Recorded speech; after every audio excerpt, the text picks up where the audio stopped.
안녕하세요. 벽그래킹하기 기획전을 찾아주신 여러분께 너무 감사드립니다.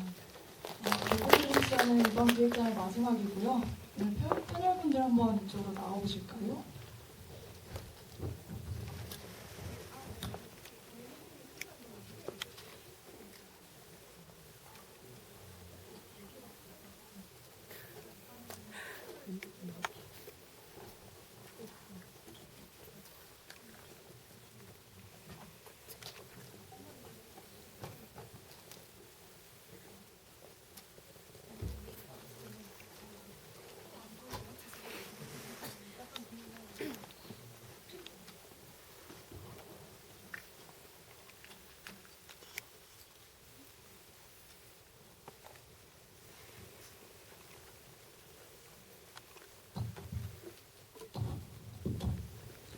아직 한주님께서 오시면은 시작을 해볼게요.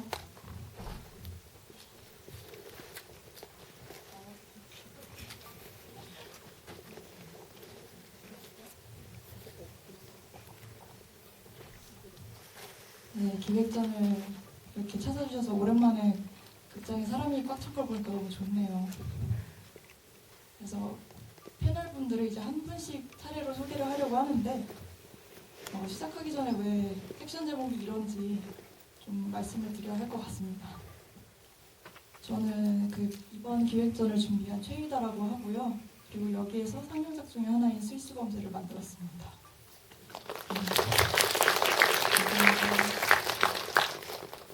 이 기획전을 시작한 거는 거의 봄쯤에 기획을 시작했었는데 가장 먼저 만들고 싶었던 섹션 중에 하나였어요. 개구리들이라고 하는 이름이 붙은 이유는 제가 좀 한국 민속 대백과사전인가 그런 사이트를 알고 거기서 청개구리 설화에 대한 어떤 뒷이야기를 찾았었는데요. 거기서 나온 게 원래 개구리들은 폐호흡만으로는 산소가 충분하지 않기 때문에 피부도 같이 숨을 쉰다. 근데 비 오는 날 개구리가 많이 우는 걸 보고 사람들은 좀 부모님 무덤이 떠내려갈까 두려워서 우는 것이라고 뭔가 상상해서 이야기를 붙였다는 걸 읽게 되었습니다. 그러니까 이게 처음부터 끝까지 되게 인간 중심적인 사고라는 생각이 들었고요. 그게 재밌기도 하고 또 개구리의 두 가지 호흡법에 약간 꽂혔어요. 그래서 얘가 이제 폐호흡으로는 산소가 충분하지 않으니까 다른 방식으로 어떻게든 숨을 쉬어야 한다는 생각이 어떤 구조가 신체적 구조가 나중에는 딱 떠올라서 제가 다른 친구들이랑 아니면 제가 응원하는 동료 작업자들 그리고 나 자신을 볼 때 나나 내 친구들은 돈을 벌고 자기 보존을 하는 것만으로도 일이 충분하지 않은 것 같다. 일 이상의 뭔가를 추구하는 것 같고 자기 보존 이상을 실현해야만 좀 숨을 쉴 수 있는 사람들인 것 같다. 그리고 그 일 안에서도 뭔가 자기만의 것을 고수하는 느낌이 있었어요. 그래서 저도 모르게 이제 속으로 개구리 같은 사람들이라고 생각을 한 거죠. 그리고 여기에는 초청을 못했지만 제가 작품을 추리는데 되게 오래 시간이 걸렸습니다. 이 패널분들은 그 안에서도 뭔가 좀 작업이 겹치거나 아는 사람들이 겹쳐서 서로의 작업 방식을 잘 알고 있고 자세히는 설명을 못해도 그런 연결고리가 되게 많은 사람들이라 생각했고요. 그래서 토크를 할 때도 조금 더 편하게 얘기를 나눌 수 있지 않을까 생각을 해서 이 세 분을 모셨는데 여기에 못 오신 한 분이 계세요. 그분이 이제 저는 너와 나에서 미술 감독으로 만났던 김아름 작가님, 아리킴 작가님이시고요. 여기서 상명작이 2개가 포함이 되어 있습니다. 그래서 아리킴 작가님의 말씀은 제가 겹치는 질문이 있거나 하면은 좀 대신 전달을 드릴게요. 그래서 각자 좀 소개를 하면서 작업의 기획이도를 같이 출발점을 좀 간단하게 나눠주시면 좀 워밍업 질문으로 좋지 않을까. 옆에 계신 휘님부터 업체랑 같이 소개해 주시면 좋을 것 같아요. 네. 저는 휘라고 하고요. 이번에 인투 더 베이스랑 미공투 쪽에 제 개인 작업과 저랑 같이 이제 팀으로 일하는 업체라는 이제 3인조 콜렉티브가 있어요. 지금 여기에도 어딘가 와 있는데 제가 못 찾겠지만 그래서 업체와 같이 만든 누지를 타고 도망치는 사람들을 여기서 상영을 하게 됐습니다. 그래서 네, 저는 소개를 먼저 하자면 음악을 만들고 있고요.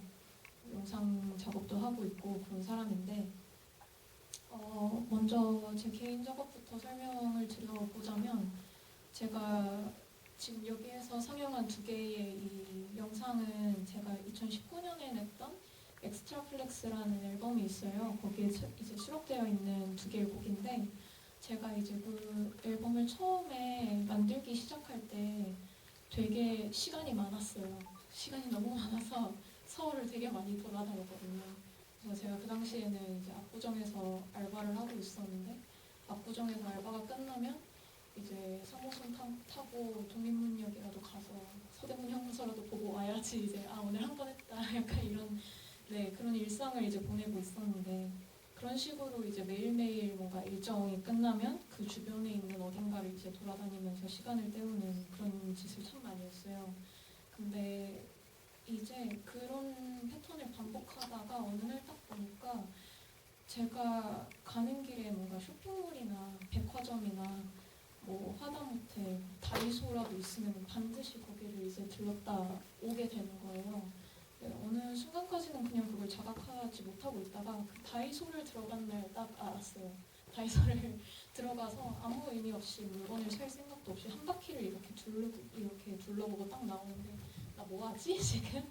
이런 생각이 들면서 너무 자연스럽게 그런 어떤 물건을 파는 공간들을 목적 없이 떠돌아다니는 행위를 되게 자연스럽게 하고 있더라고요. 그래서 좀 그런 행동에서 이제 좀 출발을 했던 것 같아요. 근데 그 즈음에 이제 제가 몰링이라는 단어를 접하게 됐어요. 근데 이제 그 행위를 딱 정확하게 정확하게 설명하는 단어인 거죠. 마찬가지로 이제 쇼핑몰을 정처 없이 헤매고 다니면서 뭔가 물건을 살 목적 없이 뭐 거기에서 그냥 구경하고 친구를 만난다거나 이런 행위 전체를 이제 몰링이라고 이제 뭐 한다는 거를 알게 됐는데 그래서 뭔가 이 몰링이라는 단어 자체로 앨범을 하나 만들어 볼 수 있겠다 싶어서 이제 맨 처음에 만들게 된 곡이 여기에는 없지만 이제 몰링 with you라는 곡이 있는데 이 오늘 튼 Into the Basement와 미공의 딱 중간에 들어가는 어떤 작업이 있습니다. 그래서 뭔가 쇼핑몰을 이제 좀비처럼 이제 떠도는 너랑 나에 대한 그런 뭐 이야기를 담은 뭐 그런 내용의 곡인데요. 네, 그래서 그 Into the Basement는 그 이야기의 앞쪽에 해당하는 것이고, 그래서 지하 주차장을 통해서 이제 쇼핑몰을 들어가는 어떤 그 장면을 이제 담아본 것이고, 미공 같은 경우는 이제 미공이라는 단어의 중국식 발음이에요. 그래서 좀 미공이라는 단어 자체가 주는 어감이 좀 세서 미공이라고 이렇게 뭔가 좀 뭐랄까요? 작은 무게감의 그런 제목으로 이제 바꿔서 이제 제목을 짓게 됐는데 이제 뭐 약간 그 다이소를 갔다 나온 저라고 생각하시면 될 것 같아요. 나 뭐하냐 이러고 있는 저의 모습이라고 단순하게 생각해 주시면 뭐 그래도 뭐 틀린 말은 아니기 때문에 일단 설명이 길어지는 것 같아서 일단 하고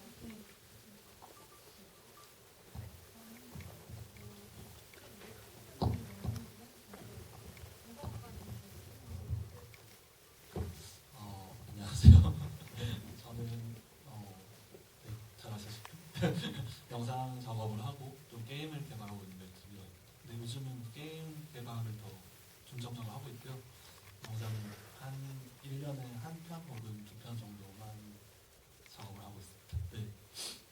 근데 참 이번에 새삼 실리카 결과 같이 만든 뮤직비디오가 굉장히 많구나라는 생각이 좀 들어가지고 좀 놀랬고, 저는 이번에 3편의 실리카 결과 함께한 뮤직비디오 작업, 그리고 제가 몸담고 있는 ISVN이라는 팀의 전체 작업 하나를 같이 공개를 했고요.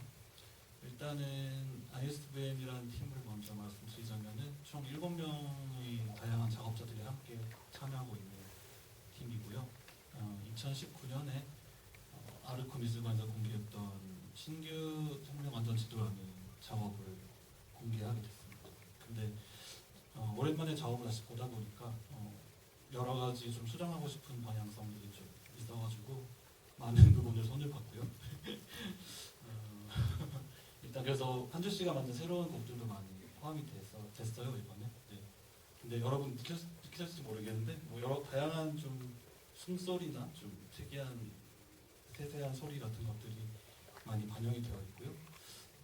일단 신규 현장 지도 같은 경우에는 어떤 좌표계와 사람들이 발 딛고 있는 땅에 대한 이야기인데 사실은 그 당시에 좀 이슈였던 어떤 여러 가지 한국 사회 이슈였던 것들이 또 지금은 유효하지 않다는 좀 생각이 들어가지고 새삼 되게 다른 어떤 외딴 곳에 던져져 버린 것 같은 작업이라는 생각을 보면서 한 것 같아요. 갑자기.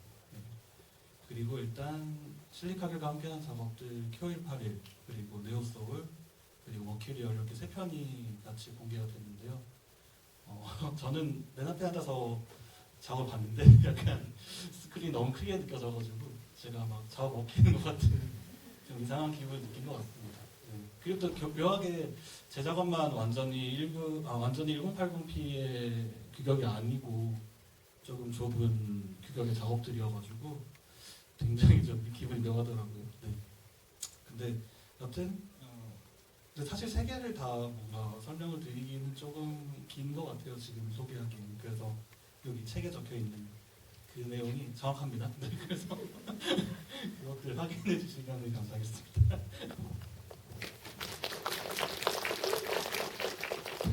한준님이 오셨는데 연출하는 데 있어서 뭔가 뮤직비디오를 연출하는 데 있어서 다른 멤버분들이랑 또 어떻게 논의를 하시는지 그것도 좀 궁금했어요. 한준님의 네. 얼마만큼의 의도나 네. 어떤 컨셉이 들어가는지 좀 듣고 싶었고요. 이 뮤직비디오 제작하는 과정에 대한 것들. 네.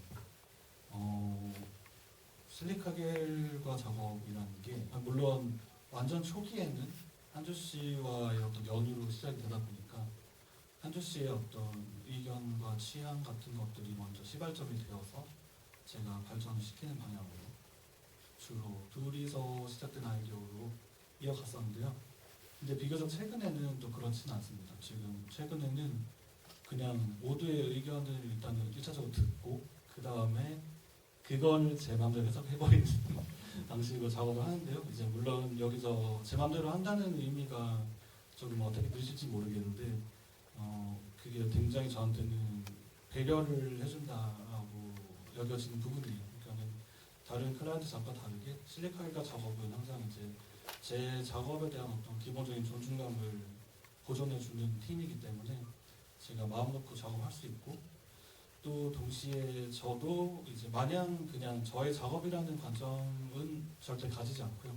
일단 기본적으로 실리카겔이라는 팀의 작업이어야 하고 이것이 어쨌거나 클라이언트 작업으로서의 기본적인 성취는 꼭 있어야 한다는 관점으로 접근을 합니다. 네. 그래서 생각보다 제가 굉장히 대중적인 마음으로 작업을 해요. 그래서 절대로 제 멋대로 하지 않거든요. 그리고 피드백이 오잖아요. 그러면 다 반영해요. 무조건 다.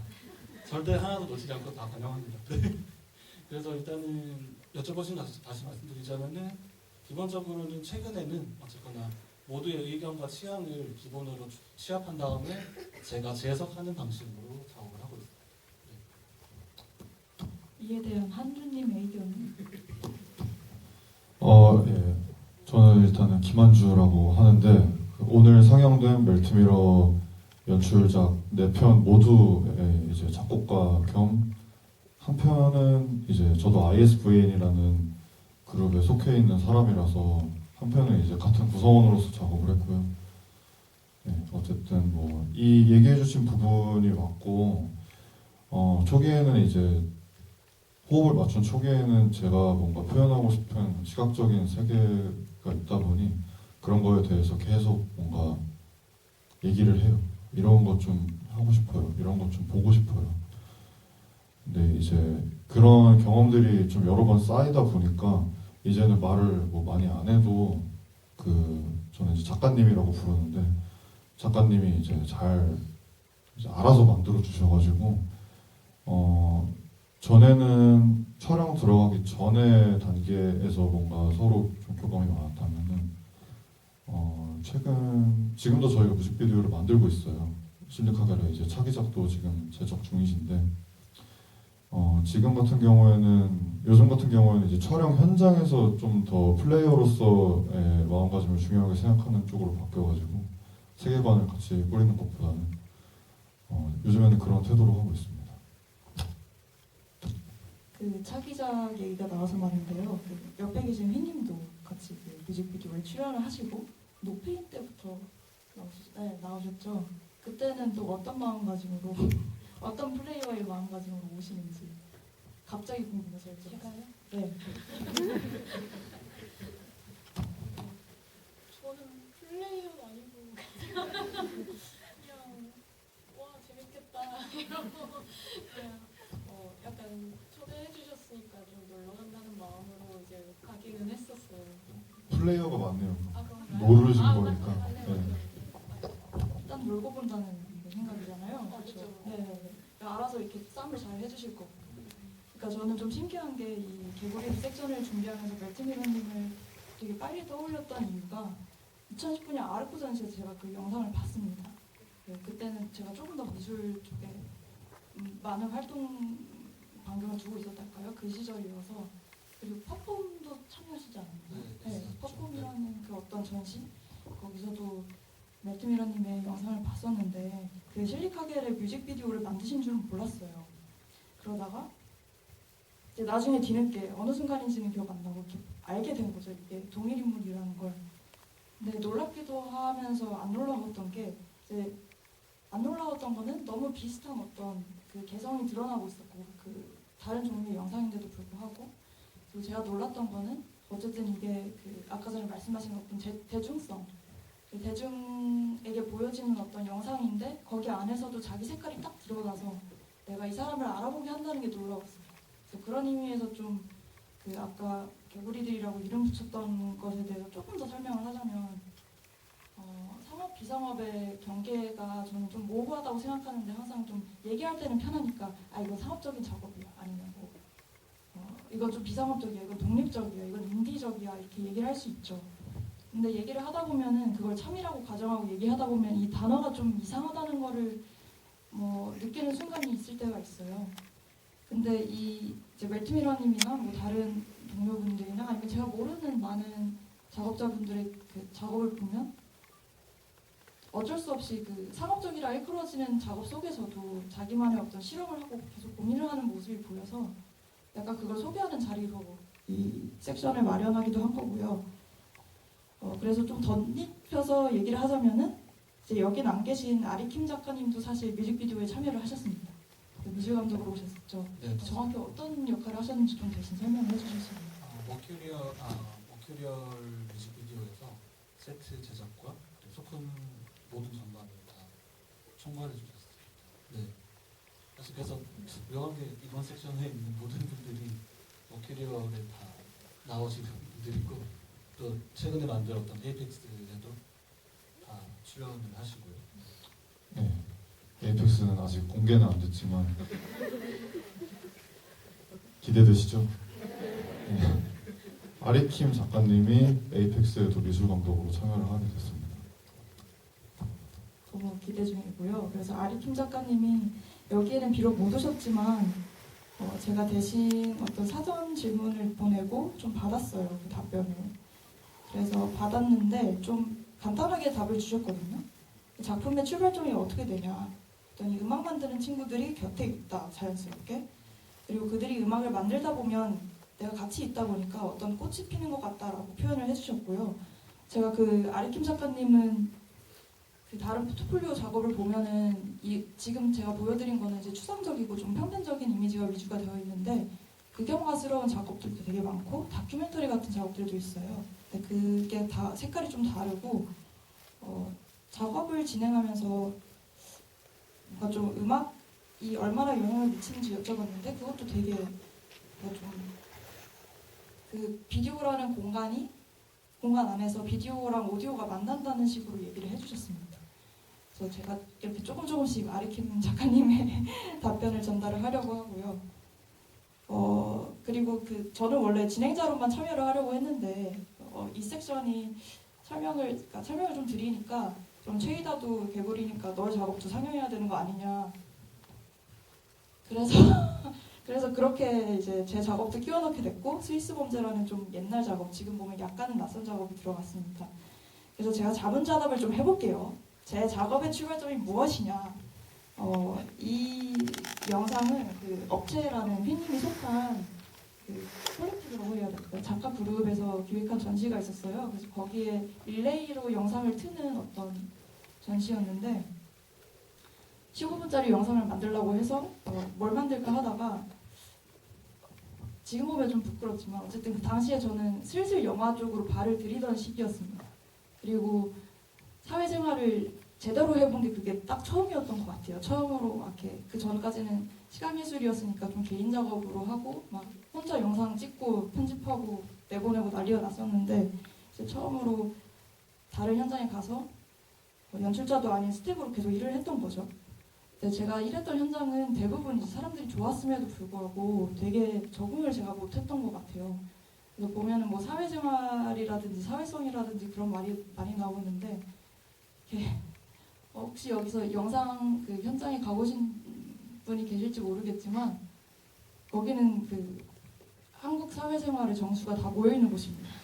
진짜로 대답할 때도 넵이라고 해야 되고요. 내 옆에 있는 사람한테 굉장히 잘해야 되고요. 이제 다음 할 거 뭔지 맨날 생각해야 되고 빠릿빠릿하게 움직여서 빨리 갖다 줘야 돼요. 그러니까 정신적으로나 체력적으로나 굉장히 좀 소모가 되고 내가 못하면 이제 다른 팀이나 내 팀한테 다 피해가 가기 때문에 직접적으로 그런 스트레스가 많았고 그때 처음으로 딱 나 영상 할 수 있을까라는 고민을 했었어요. 내가 이 방식대로라면 한국 영화계에서 활동을 할 수 있을까? 난 이렇게 사회생활을 못하고 아무도 못 떨고 비즈니스맨이 못 될 것 같은데 어떡하지? 하는 고민을 했습니다. 그리고 좀 이렇게 속된 말로 빵이 쳐서 이렇게 저런 영상을 만든 거죠.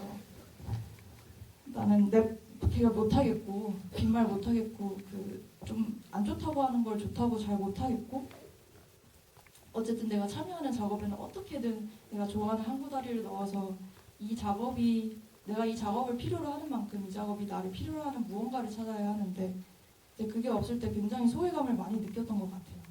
그리고 그런 외로움 같은 게 있어서 좀 뻥뻥 뚫린 말들에 대해서 그리고 남들한테 잘 보기 위해서 좀 과장하는 행위에 대해서 많이 고찰을 했고 나는 그게 안 되니까 이야기로 좀 푸나 보다 이런 생각을 하면서 좀 짰던 것 같습니다. 그래서 저게 극장에 상영될 줄은 모르고 이게 다른 분들이 다 사운드가 엄청 좋은데 저만 되게 납작한 프리미어 프로로 대충 그래요? 대충 막 이렇게 넣은 사운드로만 했고요. 그리고 실제 전시됐을 때는 되게 좀 구형 컴퓨터에다가 넣어서 그게 루프가 되도록 해가지고 그 러닝타임은 15분이지만 사실 계속 돌아갔습니다. 네. 그런 영상이고요. 너무 부끄럽네요. 네. 그러면 다음 질문으로 넘어가서 이렇게 자연스럽게 넘어가서 제가 좀 되게 하고 싶은 질문이 있었는데 아까 전에 그 대기실에서 한주님이랑 잠깐 얘기를 하다가 저는 이 자리에서 이 영상들을 내가 개인적으로 패션 필름이나 뮤직비디오를 극장에서 보고 싶은 마음이 있지만 그걸 떠나서 어쨌든 영상으로서 기획 의도를 물어본 것처럼 하나의 영상 작업으로서 좀 보고 싶다 이렇게 얘기를 드렸더니 한주님께서 나는 되게 뮤직비디오라고 생각하고 있다라고 하셔서 그 뮤직비디오의 정의가 뭘까 하는 궁금증이 생겼어요. 네, 궁금합니다. 같이 대답하시면. 네. 막 엄청나게 깊은 뜻이 있는 대답은 아니었고 뮤직비디오라는 게 어떻게 정해야 될지 사실 저도 잘 모르겠는데 그 멜트미러의 비디오가 뮤직비디오스럽다라는 얘기는 이제 동료들 사이에서 많이 얘기를 했거든요. 뮤직비디오가 표현할 수 있는 이제 어떤 호흡과 리듬감의 극한에 있는 스타일을 추구한다고 느꼈기 때문에 전부터 그런 의미에서 이제 뮤직비디오라는 표현이 잘 어울리는 영상들이어서 좀 그렇게 대답을 드렸던 것 같아요. 네. 작가님은 어떠세요? 저는 실리카겔과 함께한 건 완전 뮤직비디오죠. 네. 왜냐면은 제가 생각하는 뮤직비디오 관점은 그냥 뮤직비디오란 말 자체에서 있다시피 음악 뒤에서 있는 비디오이거든요. 근데 이제 그게 마냥 숨어 있다는 느낌이 아니고 진짜로 음악을 잘 보여주는 거, 그리고 음악 뒤에서 밀어주는 그런 역할을 하는 게 뮤직비디오라고 생각합니다. 그래서 항상 그런 관점으로 작업을 하거든요. 그러니까 뭔가 영상이 먼저 앞서 나가면 안 된다는 마음을 항상 가지고 그냥 뒤에서 잘 밀어주자라는 그런 마음으로 항상 만들고 있기 때문에 200% 그렇게 만들고 있기 때문에 저는 그 말이 통용되는 어감의 뉘앙스와 별개로 정말 뮤직비디오라고 생각을 하고 있어요. 네, 완벽한 뮤직비디오. 둘의 대답이 이제 뮤직비디오의 정의가 뭐냐를 중요하게 생각한다기보다는 뮤직비디오라는 표현을 저희가 어떻게 그 대함으로써 대하고 있다라는 거를 그 얘기 드리게 된 것 같아요. 네. 뭐 앞서 말씀드렸다시피 여기서 뭐 비상업, 상업 이런 정의 내리기가 사실 중요하지는 않아요. 그냥 이런 태도를 갖고 있다는 것만으로도 저는 이렇게 그걸 보여주시는 것만으로도 충분한 것 같고 이어서 얘기를 하자면 제가 사실 이 섹션을 준비하면서 멜티미러님께서 한주님을 추천으로 받고, 그러니까 패널 추천으로 받고 두 분이 하신 인터뷰를 좀 찾아봤었어요. 그게 뭐냐면 그냥 설명을 해주시면 될 것 같은데 그 어떤 네오소울 뮤직비디오에 관련된 영상 네네 인터뷰에서 내가 그 말하자면 상업적인 다른 영상에서 느꼈던 불만이랄까요? 그런 것에 대해서 좀 반작용으로 이런 영상에 추동이 되었다. 네, 제가 지금 되게 좀 이상하게 말씀을 드렸는데 작가님 본인께서 잘 말씀해 주실 겁니다. 그러니까 그 네오소울 시기의 이야기를 말씀하시는 거죠?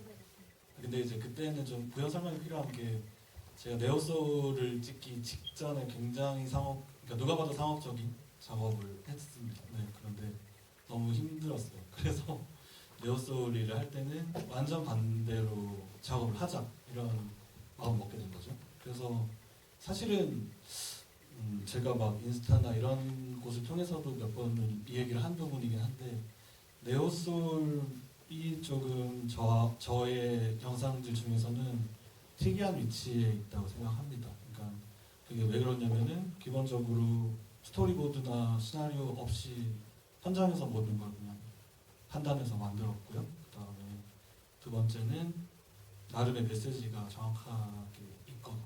네오소울은. 하지만 다른 뮤직비디오들은 애초에 그런 의도를 담으려고 하지는 않았어요. 네.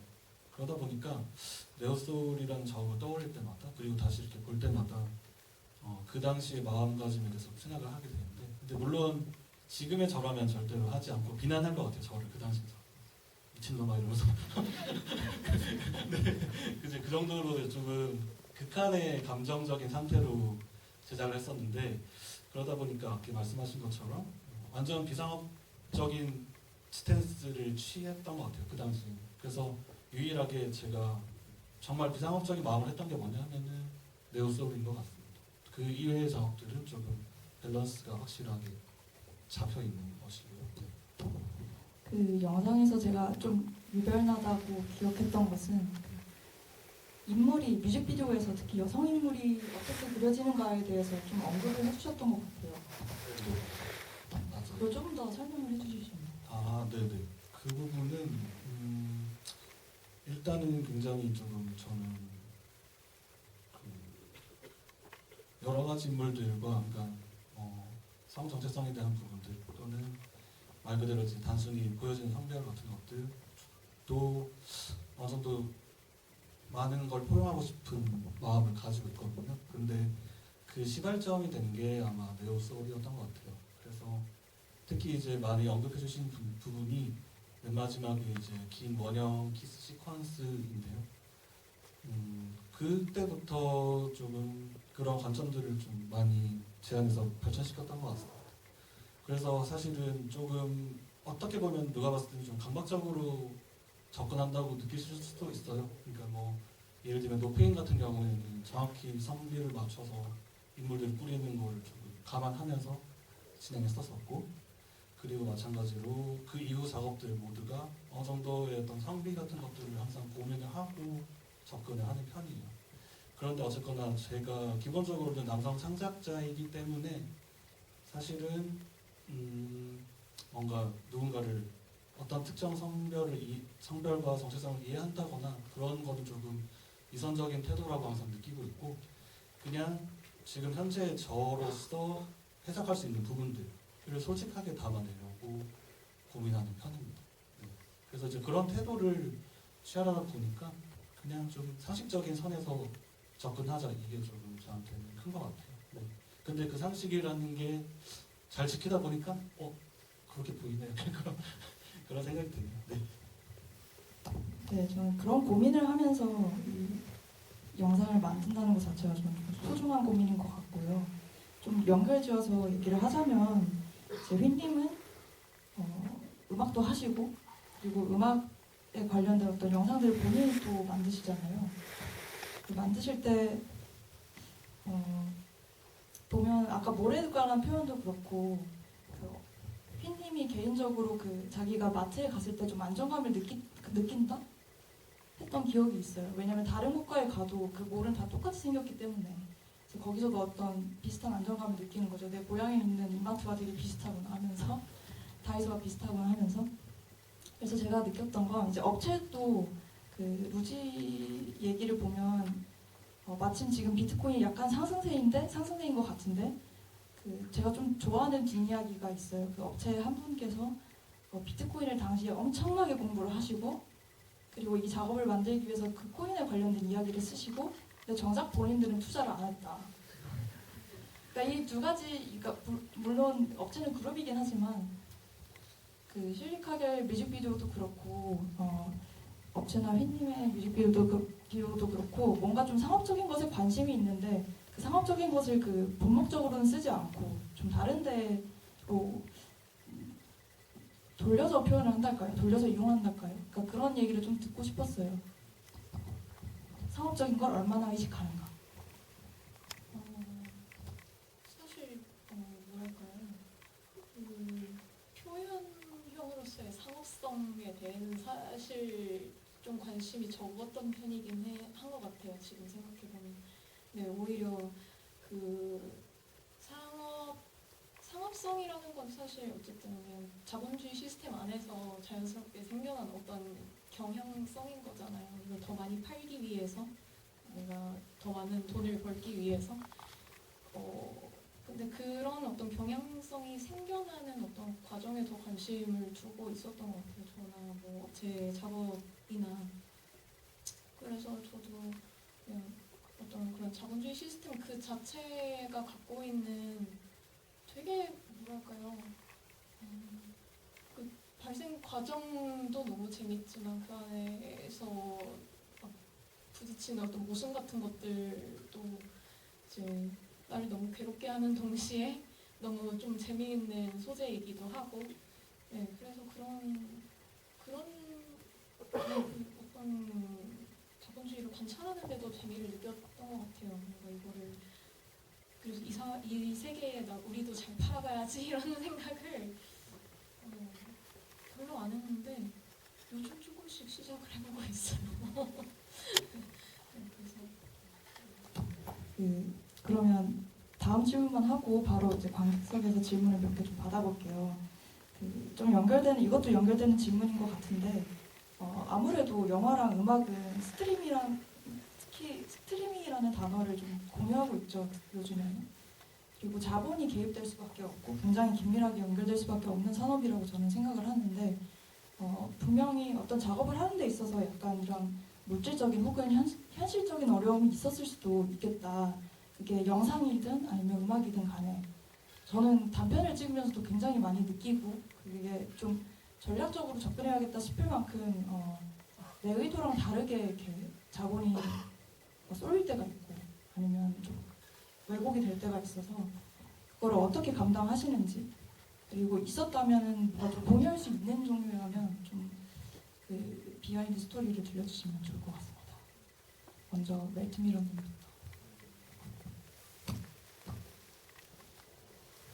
저도 답하기가 저한테 좀 어려운 부분이 있고요.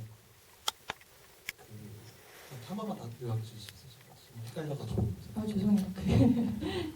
작업을 하는 데 있어서 어떠한 현실적인 어려움이 있다면 무엇인가, 그리고 그 현실적인 어려움에 어떻게 대응을 하는가. 근데 그 점에서는 저는 조금 운이 좋다고 생각을 하는 편이에요. 그러니까 하필 같이 만나서 작업하는 사람들이 실리카게 되어서 하필 죄송합니다. 그 점이 아니에요. 그러니까 어쩌다 보니 실리카게 작업을 하게 됐네. 이렇게 되다 보니까 좀 그런 고충을 안 느끼는 편이에요. 정말로. 그러니까 그런 어떤 제약이라던가 그런 것들을 정말 느끼지 않고 작업을 하기 때문에 사실 그 전에 뭐 예를 들면 제가 네오솔하고 Q181을 마무리하고 나서 2년간 영상을 멈춰왔었는데 그 전 시기는 분명히 이제 그런 말씀하신 것 같은 고충이 굉장히 많았죠. 네. 근데 이제 그걸 멈추게 되고 다시 영상을 시작하게 되면서는 진짜 좀 마음가짐이 바뀌었었어요. 네. 그래서 당장 돈이 되는 일이나 이런 거를 찾는 거는 완전 배제시켜 버렸고 그냥 제가 잘할 수 있고 결과물을 최고로 낼 수 있는 일만 하자는 좀 마음을 먹게 되고 그 점 때문에 1년에 영상을 하나 두 개만 하는 것도 있거든요. 네. 그러다 보니까 지금의 제 어떤 패턴에서는 사실은 거의 스트레스 제로라고 볼 수 있어요.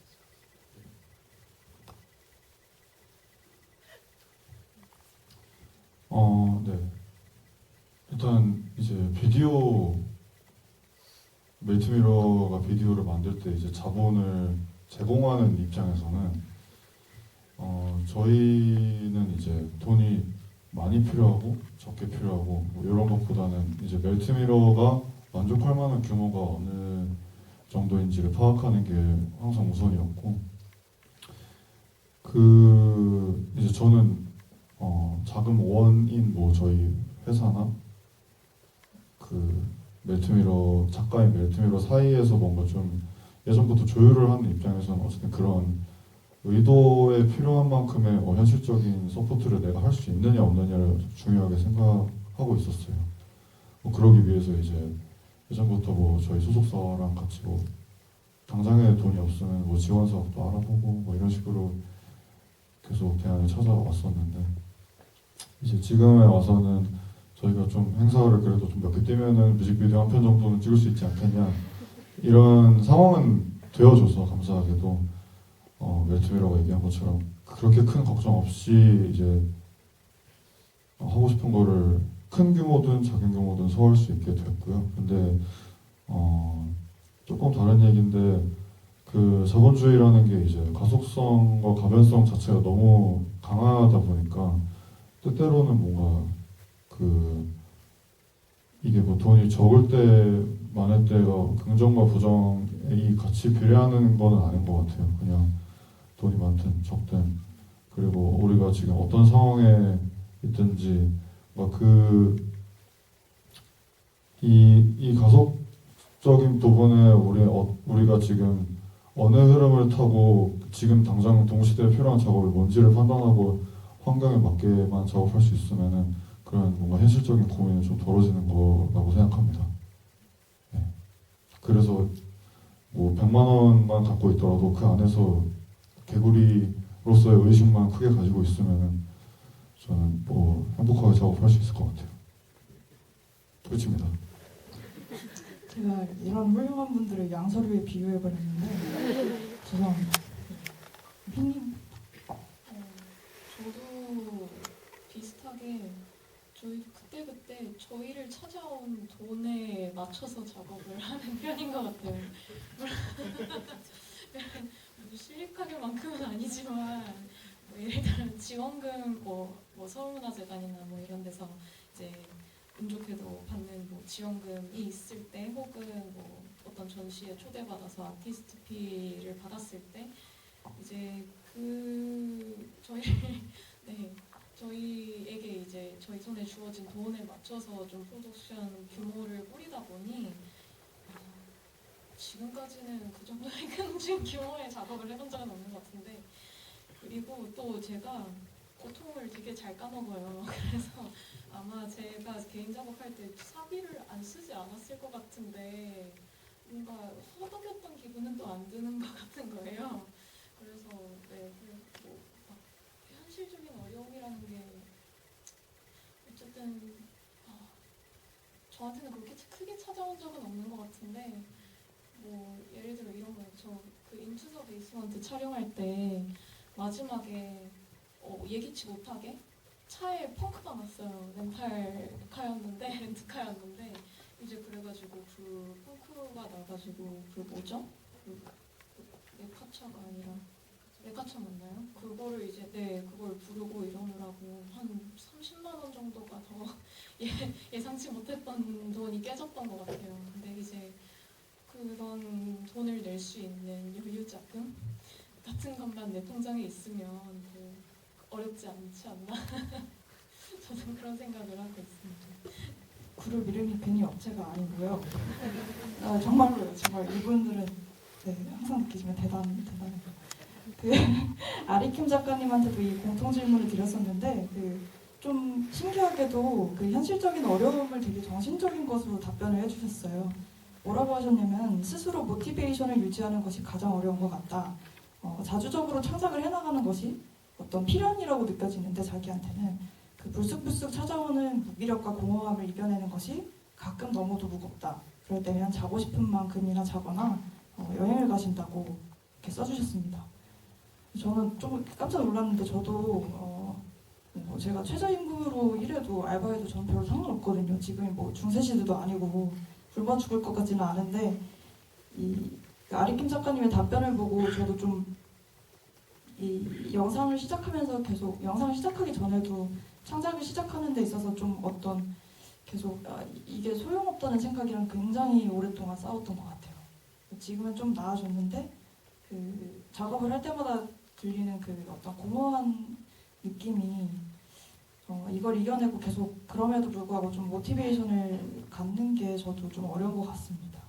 그래서 아리킴 작가님의 말씀에 되게 공감을 하면서 좀 답변을 들었었고요.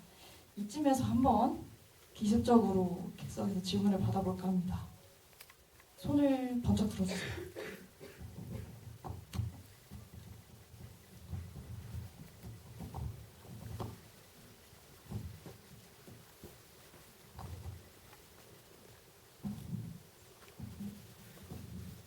안녕하세요. 저는 시각 디자인 공부하고 있는 학생인데요. 작업하는 방식에 대해서 궁금한 게 하나 있는데, 저도 시각적인 작업을 하는 사람이다 보니까 어떤 레퍼런스에서 벗어날 수 없다고 해야 되나? 어떤 레퍼런스가 당연히 필요한 작업들을 할 때가 있는데, 저는 레퍼런스를 보고 작업을 하는 제 작업물을 보면 모방에 조금 더 가깝다는 생각을 할 때가 있어요. 근데 제가 멜트미러님을 팔로우하고 있는데 디깅을 정말 열심히 하시는 분 같다고 생각을 했거든요. 근데 그럼에도 불구하고 멜트미러님의 작업은 모방이 아니라 그 이미지를 가져가되 좀 새로운 걸 만들어내는 분이라고 저는 느꼈거든요. 떨려가지고.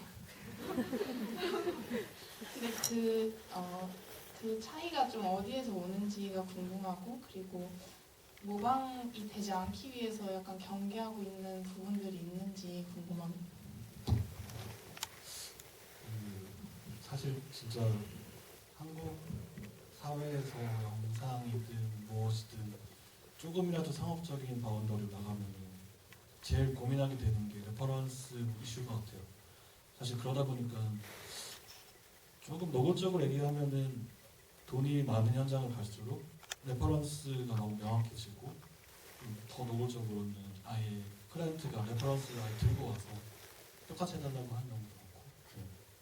근데 이제 제가 그런 경험들을 하게 되면서 그때가 큐 할 때였거든요. 근데 그러니까 큐를 하기 직전이었구나. 네. 근데 계속 이렇게 지내다가는 진짜 금방 생명이 끝나겠다는 생각이 드는 거예요. 네. 그래서 Q181 작업을 하는 시점부터는 가능하면 이제 레퍼런스를 선정할 때는 같이 일하는 동료들에게 설명을 하기 위한 용도로만 추려내는 편이고, 그 이외에 제가 스토리보드를 짜거나 이미지를 만들 때는 아예 참고하지 않는 식으로 움직이긴 하거든요. 그런데 이제 아까 말씀하신 것처럼 수집을 많이 하는 편이긴 해요. 근데 그 수집을 하는 거는 첫 번째는 그냥 정말 재밌어서 그리고 요즘은 어디를 가든 너무 좋은 이미지가 많아가지고 그것들을 무조건 습관적으로 모으게 되는 것 같아요. 근데 이제 저는 그것들을 시각적으로 참고하려고 모은다기보다는 어떤 감각의 단서로 활용을 하기 위해서 좀 모으는 편이긴 하거든요. 그래서 예를 들면 이제 어떤 동작이나 어떤 이미지 레이어링 같은 것들을 기억해뒀다가 내가 이런 감각들을 간직하고 있다가 한번 떠올릴 때 연쇄고리를 좀 만들고 싶어서 모으는 것 같습니다. 네. 근데 사실은 저도 이렇게 말하지만 또 막 다급하거나 조금 뭔가 임박할 때는 레퍼런스에 대한 마음을 떨쳐낼 수 없는 것 같아요. 네. 근데 사실 그렇게 됐을 때도 가져오되 한 번 더 고민을 하면 되는 것 같아요. 그러니까 가져오고 그걸 방치해뒀다가 한 번 더 업데이트 시킬 여지가 있을 때는 시켜서 조금 더 내 거에 가깝게 변형을 시키는 것이 좋은 것 같습니다. 네. 사실 근데 답이 없는 것 같아요. 이건 그냥 본인이 어떤 시기를 지나면서 알게 되는 수밖에 없다고 좀 느끼긴 하거든요. 네.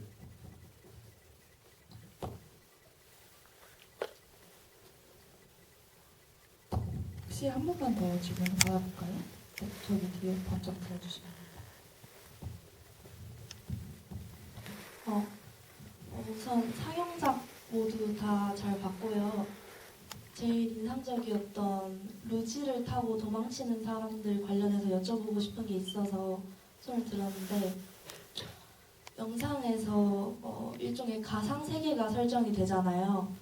그 가상 세계가 단순히 그냥 가상 세계 그 자체인 건지 아니면 특별히 어떤 비유나 다른 은유로 의도를 하고 설정을 하신 게 있다면 그 비유가 뭔지 좀 여쭤보고 싶어서 이렇게 마이크를 잡게 되었습니다. 생각해보니까 이 작업에 만들게 된 배경을 앞에서 얘기를 안 드렸었던 것 같은데 일단 그 부분부터 뭔가 설명을 드려보자면은 이 작업을 처음에 구상하게 됐을 때가 2021년 중반인가? 그때쯤 연도가 안 나와 있네요. 그때쯤이었던 것 같아요. 그때 기억하시는 분들도 계시겠는데 그때 한참 이제 코로나 터지고 나서 좀 시간이 흐르고 주식이라든지 가상화폐라든지 이런 유동적인 자산들의 가치가 막 뛰기 시작하면서 그냥 너도 나도 할 것 없이 막 주식을 사고 뭐 코인에 투자를 하고 뭐 이러던 시기가 있었어요. 근데 그런 어떤 주변의 모습을 보면서 이게 뭘까 하는 생각이 일단 있었고 그리고 업체가 그 전부터 좀 관심을 가지고 있었던 주제가 일종의 마이크로네이션 같은 것이었어요. 그래서 업체가 2021년에 냈던 그 앨범이 하나 있는데 그것도 거의 비슷한 이제 내용을 저는 공유하고 있다고 생각을 하거든요. 제가 이게 단체 작업이라서 저 개인의 생각을 일단은 말씀을 드리는 거 양해 부탁드리고 그러니까 우리가 살고 있는 이 국가라고 이제 국가라는 어떤 틀 안에서 어떤 정부가 그 중심이 되어서 이 시스템을 만들어 나가는 어떤 그런 국가라는 틀에서 벗어나서 뭔가 우리가 새로운 기축 통화를 만들어서 뭔가 아예 다른 세계의 어떤 나라를 만든다면 그런 주제에 항상 좀 관심이 있었던 것 같아요. 그래서 지금 저희 루타사라고 줄여부르는데 루타사에서 나왔던 세계도 계속 이제 정부와 스테이트에서 도망쳐 나갔다는 얘기를 계속해서 하잖아요. 그래서 그들이 도망쳐서 도착한 곳이 아까 보셨던 그런 공간이라고 생각하시면 좀 이해가 쉬우실 것 같아요. 그래서 근데 사실 이게 정말로 정말 허구적인 공간이냐라고 하면은 그렇지도 않은 것 같은 게 실제로 뭐 저희가 진짜는 뭔가 그들의 삶은 알 수 없지만 정말 거부들은 그러니까 진짜 그런 막뭐 남태평양에 어디 섬 하나 사서 거기에다가 뭐 어떤 일종의 자기만의 국가를 만들어 놓고 살기도 하고 그러잖아요. 막 그러고 뭔가 어떤 그런 동떨어져 있는 어떤 지형을 이용해서 뭔가 거기에 뭐 자산을 은닉한다거나 뭐 이런 일들을 실제로 벌이고 있잖아요. 그러니까 그런 어떤 현상까지도 사실은 이런 생각들이 반영이 되어 있는 어떤 현상들인 것 같아요. 그래서 완전히 또 그냥 완전히 가상 세계는 아닌 것 같다는 생각을 저는 하고 있습니다. 네, 그러면 다음 질문으로 좀 넘어가 볼게요. 이건 좀 근본적인 질문이라고 생각할 수도 있는데 본인의 생업과 그리고 이 작업이 얼마만큼 가깝거나 뭔가 이걸 좀 여쭤보고 싶었어요. 이것도 경계가 딱 이렇게 그어지는 건 아니지만 심리적으로 얼마나 가깝고 뭔지 좀 궁금했습니다. 멜민부터 한번. 저는 완전 딱 붙어있다고 생각을 한 편이에요. 그냥 사실 어떤 경계를 확 나누고 이런 거 떠나서 그냥 저라는 사람이 하는 일 모두이기 때문에 굳이 어떤 구분을 짓고 싶지는 않다는 생각이 들고, 그리고 아까도 말씀드렸지만 운이 좋게도 이러한 상황 속에서 작업을 하고 있기 때문에 더더욱이나 저는 정말 제가 원하는 방향으로 살고 있다고 많이 느끼고, 또 그런 점 때문에 평소에 행복감을 좀 많이 느끼는 편이에요. 그래서 네, 좀 너무 싱거운 좀 대답이긴 하지만 계속 좀 계속 이렇게 답변이 나오네요.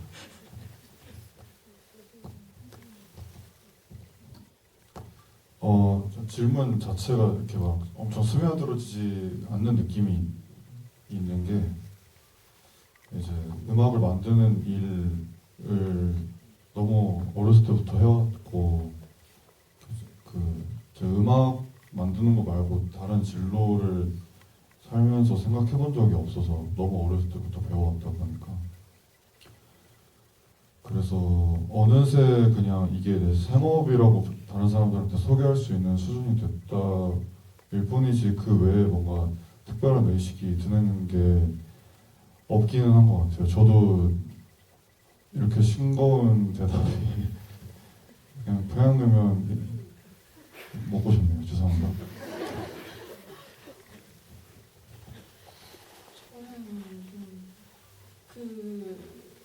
저는 좀 다르게 간극이 처음에 좀 있었어요.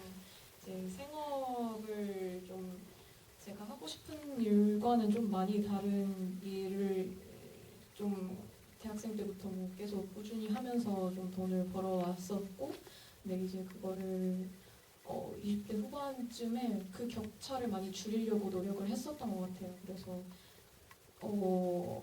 빨리 여기서 탈출해야 된다 이런 생각을 가지고 좀 일상을 살다가 지금은 좀 많이 간극을 좁혀놓은 상태인데, 그래도 여전히 좀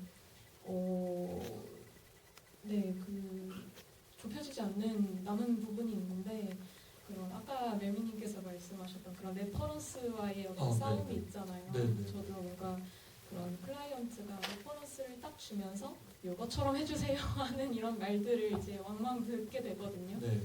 근데 저는 일단 그럴 때 예 이러고 그대로 해드리는 편이긴 한데, 이제 과연 이제 제가 이제 저의 작업으로 먹고 살 수 있게 된다면 그런 일이 없어질 수도 있겠죠? 근데 네, 아직은 네. 어른이시네요. 저는 아무래도 저도 이제 시각예술 쪽으로 넘어오고 영화를 하다 보니까 생계를 위한 일을 따로 할 수밖에 없고요. 지금으로서는 저도 이렇게 합치는 게 좀 좋겠지만 그게 최선이겠지만 저도 지금은 좀 구분이 되는 편이고, 생업을 할 때는 약간 다른 페르소나를 얻는 것 같기도 해요. 그러니까 그게 내 작업을 보호하기 위한 어떤 거리감이라고 저는 스스로 생각을 하는데, 이 고민을 아리킴 작가님이랑 나눴었어요. 이 섹션에 그러니까 이 섹션을 촉발시킨 아주 작은 사건 중 하나가 너와 나 촬영 때 한번 숙소를 같이 쓰게 된 적이 있었는데 자기 전에 어쩌다 보니까 이 사람이 하고 있는 일에 대해서 어떻게 다들 이러시거든요. 어쩌다 영화를? 어쩌다 이 구렁텅이에 들어오셨어요? 라고 이렇게 물어보는 순간이 있어요. 다들 한 번씩. 그러다가 이제 아리킴 작가님께서 이 얘기를 하시고 나도 사실 고민이 많아. 그러니까 작가님은 지금 여러분이랑 보여드린 작업 외에도 굉장히 많은 패션 필름과 뮤직비디오의 미술 감독을 하셨거든요. 그리고 거기서는 뭐 클라이언트 분들이 되게 다양한 분이 있으실 거고 어쩔 때는 뭐 클라이언트뿐만이 아니라 촬영 감독이 뭔가를 이제 작가님한테 요구할 때도 있을 거고요. 그러니까 그런 보충 사항이 있어서 저희 둘 다 어떤 고민을 막 갖고 있었어요. 이 영상업의 기쁨과 슬픔을 막 좀 나누는 시간이 있었고 신기하게도 그 아리킴 작가님이랑 대화를 할 때 이 고민이 되게 많은데도 불구하고 우울해지지가 않는 거예요. 반대로 좀 어떤 힘이 나서 이 대화가 좀 신기하게 기억에 남는 순간이 있거든요. 잠깐 그런 얘기를 부끄럽지만 하게 됐는데 좀 연결되는 질문이고 그러니까 생계를 하는 일이 구분된다면 예를 들면 클라이언트가 있어서 뭐 어떤 요구를 했는데 자기만의 주장을 할 때가 있는가 고수를 할 때가 있는가 그걸 약간 부딪혀서 난 이걸 지킬 거야 하는 게 있나 저는 분명 다 있을 거라고 생각했거든요. 그래서 아리킴 작가님의 답변은 고수하는 것 같다. 나는 약간 반항심이 있는 것 같아요 라고 얘기를 해주셨어요. 저는 깜짝 놀랐던 게 제가 봤던 아리킴 작가님의 모습은 항상 다정하고 약간 스윗하신 분이었기 때문에 이 사람이 반항하는 걸 저는 좀 상상할 수가 없는 거죠. 그리고 생각을 해보니까 저도 한반항했었고 그리고 제가 좋아하는 다른 친구들도 약간 일반화를 해서 말하자면 굉장히 선비나 현자 같은 친구들인데 어릴 때 다 이렇게 좀 착발하고 막 오토바이 타고 다니는 막 그런 친구들이었던 거예요. 알고 보니까 그런 어떤 반항심이랄까요? 그런 지점, 내가 한계를 갖는 어떤 상한선 혹은 하한선에 대해서 여쭤보고 싶었습니다. 고수할 때가 있는가? 없습니다. 어른이시네요? 진짜 없어요? 아마 근데 최근에는 진짜 없었던 것 같고 약간 고수하고 싶은 마음이 들 때 이 사람도 이유가 있겠지 라고 한번 생각을 해보기도 하고요. 그리고 사실 뭔가 이런 클라이언트가 부탁한 일에 뭔가 내 주장을 강하게 밀어붙이는 게 저는 또 에너지 낭비인 것 같다는 생각이 들어서 그래 네 맘대로 해줄게 약간 퀄리티는 책임 못 진다 이런 마음으로 그냥 그냥 아무따 식으로 그냥 일단 해줍니다. 근데 좋아하더라고요. 어른. 네. 한주님도 한번 대답을. 저는 사실 이제 요즘에는 대개의 경우 제가 클라이언트인 경우가 좀 많아져서 근데 이제 아까 멜트미러와의 작업이 이제 그냥 자유롭게 하세요라고 하는 스탠스인 것처럼 클라이언트의 입장에서 이제 피클라이언트인이 좀 스트레스를 덜 받고 창의적으로 작업할 수 있게 환경을 조성하려고 정말 노력을 많이 하는 것 같아요. 근데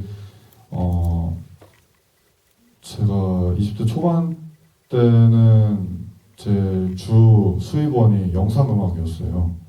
그 멜트미러랑 같이 또 한 그 어떤 뭐 광고라든지 패션 필름이라든지 그런 게 되게 많았는데 그때 당시에는 이제 클라이언트 쪽에서 제시하는 어떤 음악의 레퍼런스를 좀 일단은 순종적으로 따라드렸던 것 같아요. 근데 그 안에서 뭔가 제 색깔을 넣고 싶은 구석이 있으면은 확실하게 넣었고 그런 부분들 다행히도 이제 운이 좋게도 그런 부분을 용인해주는 클라이언트들을 많이 만나왔던 것 같아서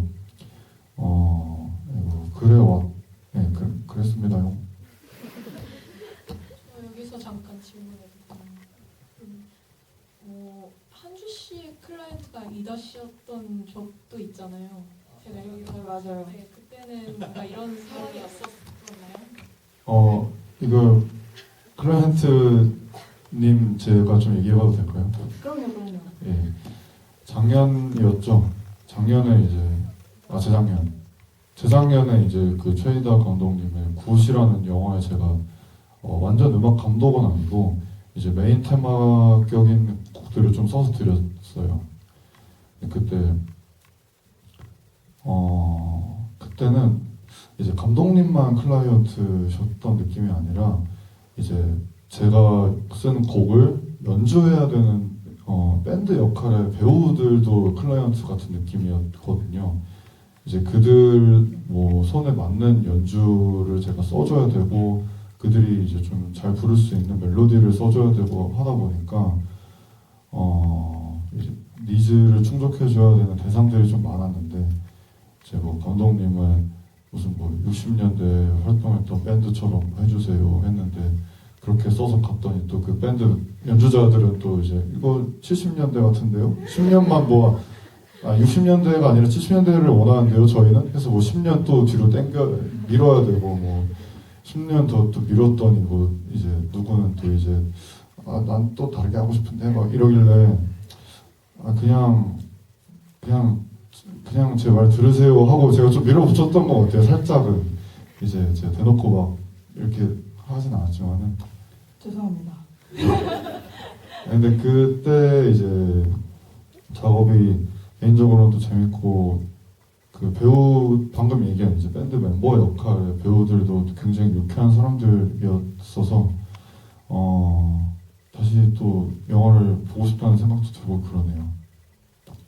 저는 진짜 그때 한주님한테 되게 개인적으로 죄송했던 게 그때 너무 바빴어요. 그리고 한주님도 뭔가 바빴어요. 그때 프로젝트가 여러 개여셔서 저는 한두 시간씩 자고 아니면 못 잔 상태에서 항상 뭔가 미팅이 있었고 그리고 말씀하신 것처럼 그 밴드분들이 이제 클라이언트처럼 작용했던 게 이유가 뭐냐면 제가 음악적인 지식이 진짜 없다 보니까 아무래도 이 음악을 직접 연주할 사람이 들었을 때 내가 모르는 어떤 걸 발견해 줄 것 같다는 생각이 있었고 사실 나보다 그러니까 나는 그 사이에서 어떤 조율을 하는 지휘자 역할에 가깝지 이들이 먼저 소통하는 게 맞을 것 같다.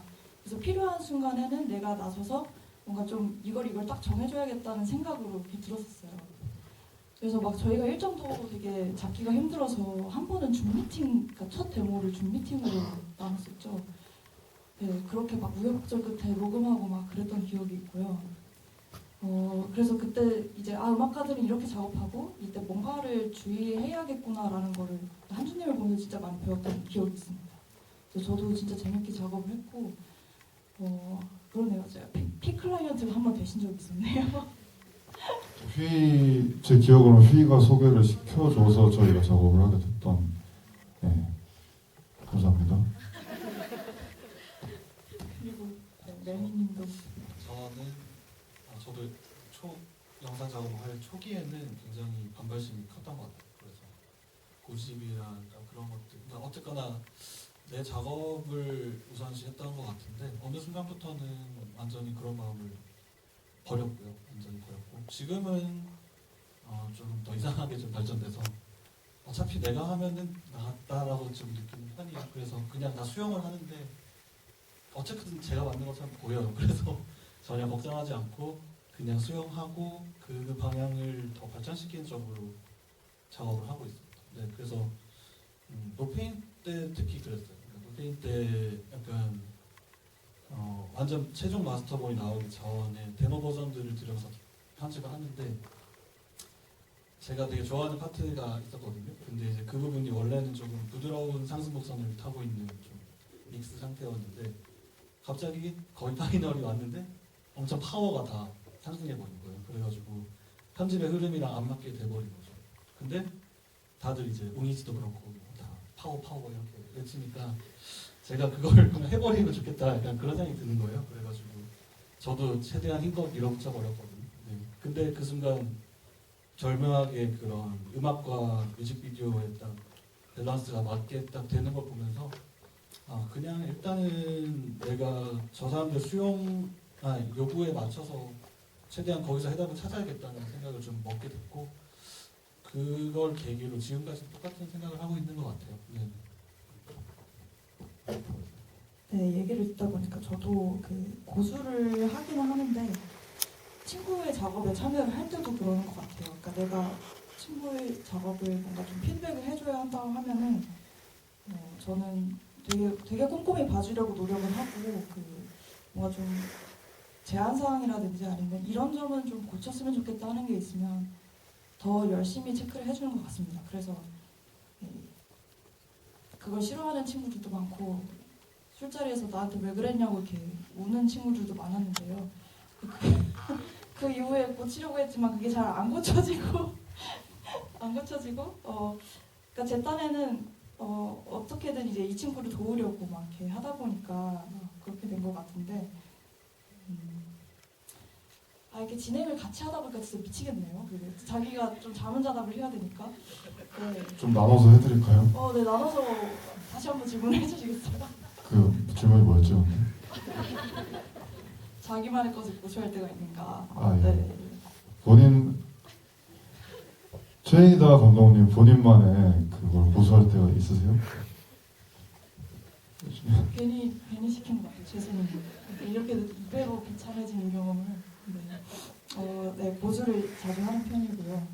고수를 안 할 때도 있습니다. 그게 뭐냐면 아까 전에 생업을 할 때 페르소나를 약간 넣는다고 했는데 저도 피님이랑 비슷하게 뭐 결과물에 책임은 못 지겠지만 뭐 그게 마음이 편하시다면 오케이라고 하고 되게 잘 해드려요. 근데 만약에 내 친구의 작업인데 내가 좀 동의할 수 없는 것들을 요구한다고 하면은 정말 끝까지 싸웁니다. 왜냐면 저는 그게 이제 소모적인 싸움이라고 생각하지 않고 오히려 건설적인 싸움이라고 생각하기 때문에 물론 그냥 얘기 안 하고 좋게 좋게 넘어갈 수 있겠지만 사실 그게 장기적으로 봤을 때는 그 친구를 위한 게 아닌 것 같아요. 그래서 지금은 어떻게든 쿠셔너를 막 써가면서 이렇게 잘 들어주고 그 다음에 슬쩍슬쩍 내 생각을 조심스럽게 말하는 편입니다. 진짜 어른이네. 노력해야죠. 이렇게 끓여 먹고 사니까. 그리고 아리킴님도 아까 전에 얘기했던 그 반항심을 얘기를 하면서 뭐라고 좀 덧붙여줬냐면은 제가 아까 전에 얘기를 못했네요. 왜 반항심이 있는지는 모르겠지만 어쩔 때는 그냥 그걸 재밌어 하는 것 같기도 하다라고까지 얘기를 해주셨어요. 그리고 이게 사실 이 질문이 경계가 안 지어진 질문이긴 하지만 그래도 좀 어떤 얘기의 편의를 위해서 쓰자면 생업과 창작이 만약에 구분된다면 혹은 구분되지 않더라도 어떤 이유로 창작을 하는가 좀 여쭤보고 싶습니다. 굉장히 근본적인 질문입니다. 네.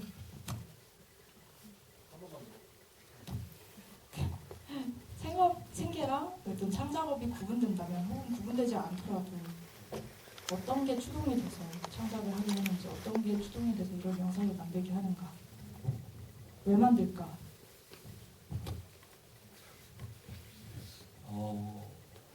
저는 그건 좀 계속 싱거운 사람처럼 보이는데 자꾸 사실은 제가 영상을 작업을 하는 가장 핵심은 그냥 그런 사람이어서인 것 같아요. 그냥 솔직히 말씀드리면 그냥 작업을 계속 해야지 마음이 놓이는 사람이기 때문인 것 같습니다. 근데 이제 그게 어떻게 봤을 때 현실적인 어떤 고충이나 어떤 생업에 대한 고민들 때문에 발생하는 게 아니고 그냥 작업을 안 하면 좀 불안해요. 그래서 사실은 뮤직비디오 작업을 끝내고 나서 쉴 때는 또 다른 작업을 하거든요. 근데 이제 누가 시키거나 요청한 게 아니라 그냥 아예 다른 매체의 작업을 진행을 해야지 쉬는 느낌이 나는 거죠. 그래서 자꾸 그런 생각이 들어요. 그러니까 물론 저는 거의 10년 넘게 영상이란 작업을 하고 다른 작업을 이어오긴 했지만은 계속 그 근간에 존재하는 어떤 마음이라는 거는 그냥 하나가 계속 커왔다고 생각을 하거든요. 그리고 그 하나의 덩어리가 어쨌거나 저라는 사람의 특성을 다 담고 있기 때문에 저는 계속 그걸 지켜보면서 그러니까 그 덩어리를 키워오면서 거기서 필요한 것들을 빼내면서 작업을 했는데 그 덩어리의 모양이 계속 이제 제가 원하는 형태가 안 되게 되면 굉장히 불안해지는 것 같아요. 그래서 사실은 뮤직비디오 작업 같은 거 시각적인 작업을 했을 때는 어떠한 덩어리의 측면을 키웠다고 좀 느끼거든요. 그러면 이제 다른 부분이 비잖아요. 그래서 또 그 다른 부분들은 또 완전 다른 매체 작업을 통해서 약간 비스듬하게 맞춰 놓는 거죠. 그래서 네, 저는 어쨌거나 계속 그런 생각을 가지고 있다 보니 계속 그 원동력으로 작업을 하게 되는 것 같습니다. 뭐 저도 이제 저희가 사실 이렇게 오랫동안 같이 협업할 수 있었던 게 이런 태도가 사실 똑같아가지고 저도 이제 그 작업을 안 하면 진짜로 좀 뭐 거의 삶의 의미가 없지 않나 싶을 정도로 아무것도 없어지는 기분이 들어서 그냥 그렇기 때문에 그 생계와 뭐 청각적인 일에 대한 구분감도 없고 입니다.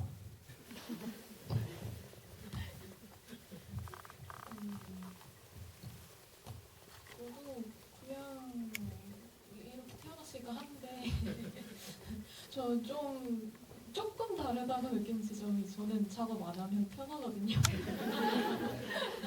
근데 이제 너무 편하다. 근데 이렇게 살아도 될까 하면서 한 90살이 된 저를 생각하는 거죠. 지금부터 작업 하나도 안 하고 그냥 아무렇게나 살아서 이렇게 90살이 되다가 그러면 지금이 얼마나 얼마나 많은 가능성이 놓여 있는 시간들이니 이런 생각을 하면서 약간 나중에 후회하지 않으려고 작업하는 마음이 저는 조금 있는 것 같아요.